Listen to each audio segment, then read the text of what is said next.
శ్రద్ధయాగ్నిః సమిధ్యతే శ్రద్ధయా హూయతే హవిః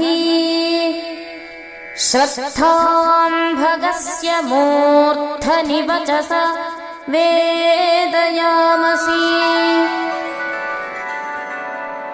भावार्थः श्रद्धा अर्थात सत्य धारणा अथवा यथावत धारणा शास्त्रानुसार होती है। शास्त्रानुसार अग्नि चयन करने पर ही अग्नि प्रदीप्त होती है। शास्त्र पद्धति से हव्य द्रव्य भली प्रकार होमा जाता है।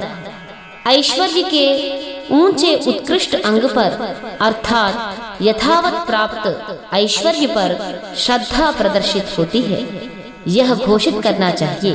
इसीलिए बुरे धन पर श्रद्धा का कार्य नहीं होता है। భావార్థము అగ్నిహోత్రం వల్ల కలిగే అనేక ప్రయోజనాలను గురించి చక్కగా తెలుసుకొని శ్రద్ధతో యజ్ఞకుండంలో సమిధలను పేర్చుకొని విధిపూర్వకంగా అగ్న్యాధానం చెయ్యాలి। అనంతరం ఆవునేతితోనూ ఋతువులను బట్టి సేకరించుకున్న మూలికలతోనూ స్థాళీపాకాదులతోనూ విధిపూర్వకముగా ఆహుతులనివ్వాలి। యజ్ఞ కార్యక్రమంలో శ్రద్ధ శిరస్సుగా ఉంటుంది, అది ఐశ్వర్యప్రదాయిని। వేద మంత్రాలను ఉచ్చస్వరంతో పఠిస్తూ శ్రద్ధతో ఆహుతులనివ్వాలి।